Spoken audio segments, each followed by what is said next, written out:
Multiple opponent से fight कैसे बचें और जीतें। दोस्तों, जिंदगी में कभी कभी ऐसी सिचुएशन आ जाती है जहां हमें खुद को बचाने के लिए लड़ना पड़ता है और कई बार सामने एक नहीं बल्कि कई लोग होते हैं। ऐसी सिचुएशन में घबराना स्वाभाविक है, लेकिन घबराने से कुछ नहीं होगा। सबसे पहले तो कोशिश करो कि ऐसी सिचुएशन में फंसो ही मत। अगर तुम्हें लगे कि कुछ गड़बड़ है तो वहां से निकल लो, लेकिन अगर फंस ही गए हो और सामने वाले का इरादा लड़ने का ही है तो तुम्हें तैयार रहना होगा। इस वीडियो में मैं तुम्हें कुछ ऐसी टिप्स दूंगा जो मल्टीपल अपोनेंट्स से लड़ते वक्त तुम्हारी मदद कर सकती है। ये टिप्स सिर्फ फिल्मों के लिए नहीं है, बल्कि असल जिंदगी में भी काम आ सकती है। देखो दोस्तों, अगर तुम्हारा फाइटिंग एक्सपीरियंस 0 है तो डर लगना स्वाभाविक है। एक से ज्यादा लोग हैं और तुम अकेले हो, यह सोचकर ही घबराहट होने लगती है। लेकिन यहां मैं तुम्हें एक बात बता दूं, डर से कुछ नहीं होगा। डर तुम्हें कमजोर बना देगा।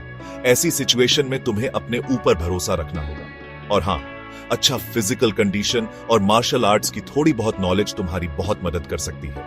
इस वीडियो में हम कुछ ऐसी बातें बताएंगे जो तुम्हें सिर्फ में ही सिखाई जाती है। ये सब बातें तुम्हें किसी आम सेल्फ डिफेंस वीडियो में नहीं मिलेंगी। अगर सामने 3-4 लोग हैं और किसी के पास चाकू या कोई और हथियार है तो सच कहूं तो बच निकलना बहुत मुश्किल है। ऐसे में तो खुद सुपरमैन भी 2 बार सोचेगा। लेकिन हां, अगर उनके पास हथियार नहीं है और सिर्फ साइज में बड़े हैं तो बचने के चांसेस बढ़ जाते हैं। मान लो तुम्हारा वेट 60 किलो है और सामने वाले 90-100 किलो के हैं। जाहिर सी बात है तुम्हारे पंच का उन पर उतना असर नहीं होगा, लेकिन फिर भी घबराना नहीं है। अभी भी कुछ चीजें हैं जो तुम कर सकते हो। अगर सामने वाले तुम्हारे ही वेट के हैं तो मुकाबला थोड़ा बराबर हो जाता है। ऐसे में तुम्हें ऐसे मार्शल आर्ट्स की जरूरत पड़ेगी जो इस सिचुएशन में काम आते हो। मैं तुम्हें 3 मार्शल आर्ट्स रिकमेंड करूंगा: बॉक्सिंग, जीत क्यून डो और मॉय थाई। ये तीनों ही मार्शल आर्ट्स सेल्फ डिफेंस के लिए बहुत अच्छे हैं। Chapter 4 martial arts recommendations. Boxing, Jeet Kune Do या मॉय थाई। बॉक्सिंग से तुम्हें पंचिंग टेक्निक्स और फुटवर्क सीखने को मिलेगा। जीत क्यून डो एक ऐसा मार्शल आर्ट है जो डिफेंस से ज्यादा अटैकिंग पर फोकस करता है, और मॉय थाई अपने पावरफुल किक्स और एल्बोज के लिए जाना जाता है। अगर तुम्हें इनमें से कोई एक भी मार्शल आर्ट आता है तो तुम खुद को बचा सकते हो। Chapter 5 physical fitness. फिटनेस का मतलब सिर्फ बॉडी बनाना नहीं होता। देखो दोस्तों, मार्शल आर्ट्स के साथ साथ फिजिकल फिटनेस भी बहुत जरूरी है। फिटनेस का मतलब सिर्फ बॉडी बनाना नहीं होता। तुम्हें फुर्तीला और एक्टिव होना होगा।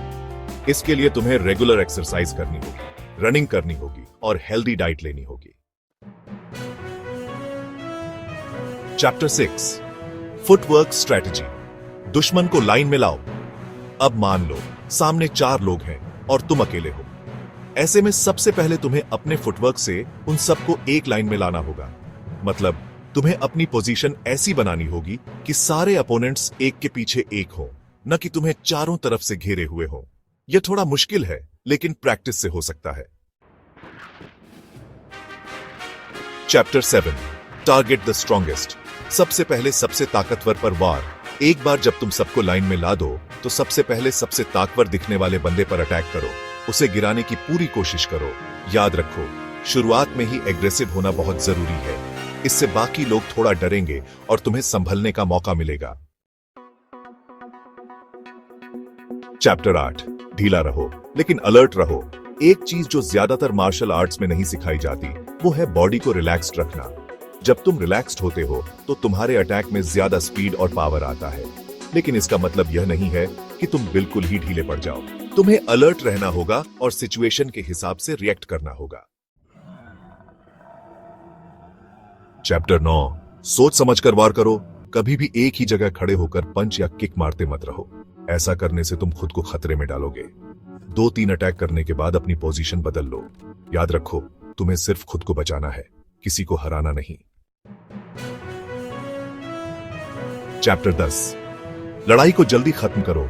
अगर तुम्हें एक से ज्यादा मार्शल आर्ट्स आते हैं तो बहुत अच्छी बात है। जैसे मैंने बताया, बॉक्सिंग, जीत क्यून डो और मॉय थाई, ये तीनों ही मार्शल आर्ट्स में ऐसे मूव्स हैं जो लड़ाई को जल्दी खत्म कर सकते हैं। जैसे बॉक्सिंग का अपरकट मुay थाई का बैक स्पिनिंग एल्बो या जीत क्यूंडो की फ्रंट किक। लेकिन इन मूव्स को सही तरीके से इस्तेमाल करना बहुत जरूरी है। आउटरो, खुद को तैयार रखो। तो दोस्तों, ये थी कुछ टिप्स जो मल्टीपल अपोनेंट से लड़ते वक्त तुम्हारी मदद कर सकती है। याद रखो, सबसे जरूरी है आत्मविश्वास और प्रैक्टिस। खुद को फिट रखो, मार्शल आर्ट्स सीखो और ऐसी सिचुएशन से बचने की कोशिश करो।